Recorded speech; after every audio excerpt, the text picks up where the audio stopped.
Hello investors, today I'm here to compare NSDL versus CDSL and see who's winning India's depository battle. Every time you buy a stock, ETF, mutual fund, bond or even participate in an IPO, two companies are working behind the scenes. And without them, the Indian stock market simply cannot function. One is CDSL, which has created massive wealth for investors over the year. The other is NSDL, which is the first depository in India which recently got listed and is now gaining attention from the investors. So the bigger question is, which business is actually strong, which company has better financials, and which one has a stronger competitive moat? Let's find out. Before I dive into the comparison, let me tell you what exactly these companies do. Until a few years ago, investors used physical share certificates. Buying and selling shares was slow, paperwork was heavy, and was prone to fraud and errors. To solve this problem, India introduced dematerialization or Demat system. So in simple terms, depositories work like a bank. The bank stores your money and the depository store your shares. Whenever you purchase any shares through brokers such as Zerodha, Grow, ICICI, Angel One or any other broker,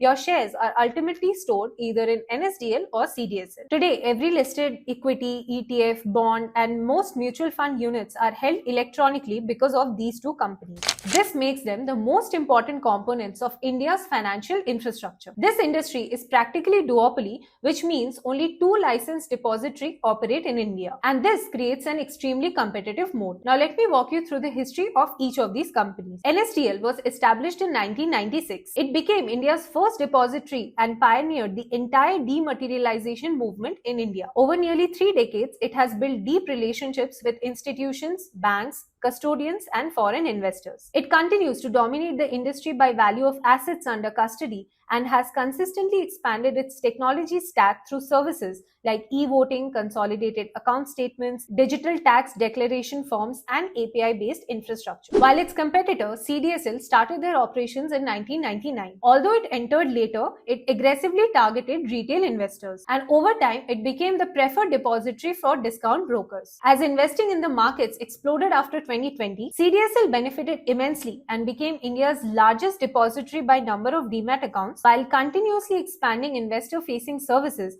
such as EDIS, investor apps, and direct payout mechanisms. One of the biggest strengths for both the companies are their business model. Their revenue comes from multiple sources such as annual issuer charges, transaction charges, IPO-related income, KYC services, e-voting, digital documentation, and other value-added offerings. And the biggest advantage is that most of these revenues are recurring. Once an investor opens a Demat account, they are generally active for years. And as India's investor base grows, both these companies continue earning recurring income with relatively low incremental costs. Now let me talk about the market leadership of each of these companies. CDSL has recently crossed 20 crore Demat accounts, accounting for more than 80% of industry accounts, and continues to capture the majority of new account addition driven by its leadership among discount brokers. On the other hand, its competitor NSDL has around 4.4 crore beneficiary owner accounts. So in this segment, CDSL dominates. When it comes to asset under custody, this is where things get interesting. Although NSDL has fewer accounts, it controls an overwhelming majority of India's wealth. As of FY26,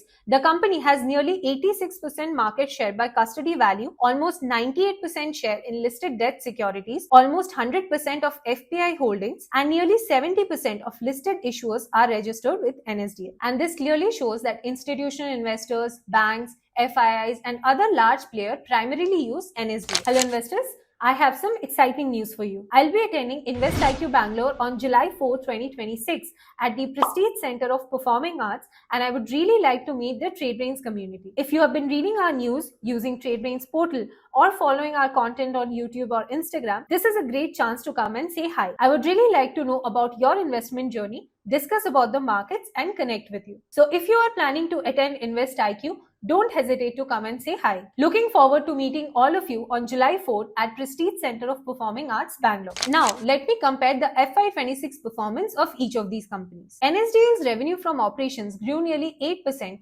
from 1420 crores in FY25 to 1530 crores in FY26. While its competitor, CDSL's revenue from operations grew nearly 6% from 1082 crores to 1145 crore in FY26. Now coming to the profitability, NSDL's profit increased by over 10% to 380 crores, while CDSL's profits declined 13% to 455 crores. Further, both the companies are continuously investing in technology. NSDL is focusing on API ecosystem expansion, blockchain-based monitoring, FPI onboarding portal, digital forms, and cybersecurity investment. While its competitor CDSL is focusing on direct payout of securities, investor app, proxy advisor integration, and continued investment in technology infrastructure and scalability. So to sum it up, technology is becoming an important differentiator as India continues to add millions of investors every year. Now coming to the growth drivers of each of the companies. Several structural trends are favoring both of these companies. India still has one of the lowest retail participation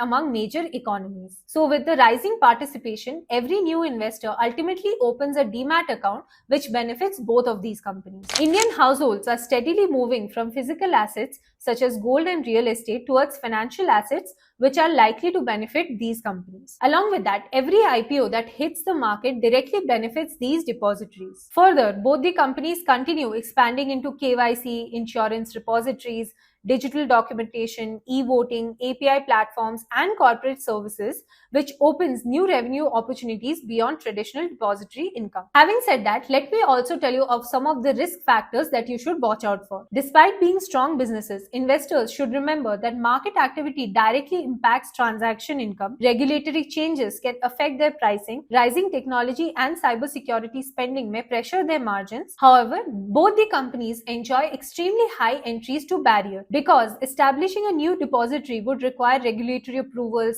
infrastructure, trust, and years of ecosystem development. So if you want the leader in retail investors, CDSL is your pick. It dominates Demat account additions and benefits directly from India's growing retail participation. But if you want the institutional giant, NSDL stands out. It dominates custody value, foreign investor holdings, listed debt securities, and issuer relationships, reflecting its deep presence across institutional market infrastructure. Both the companies enjoy asset-light businesses, strong operating margins, high cash generation, recurring revenue, excellent return ratios, and strong competitive moat. And very few listed Indian companies possess such characteristics. On that note, if you are looking to invest in some of the most promising themes in India, explore our curated range of small cases covering sectors such as renewable energy, AI and data center, defense, small caps, and more. Each portfolio is built using a structured research framework and is regularly reviewed based on our investment methodology. So coming back to NSDL and CDSL, both the companies are likely to remain among the biggest beneficiaries because every new investor, every IPO, every listed company, and every security issued in India eventually passes through one of these two companies. This is what makes this industry one of the strongest financial infrastructure theme in the Indian market. So as an investor, would you choose NSDL or CDSL? Let us know in the comments below. Thank you.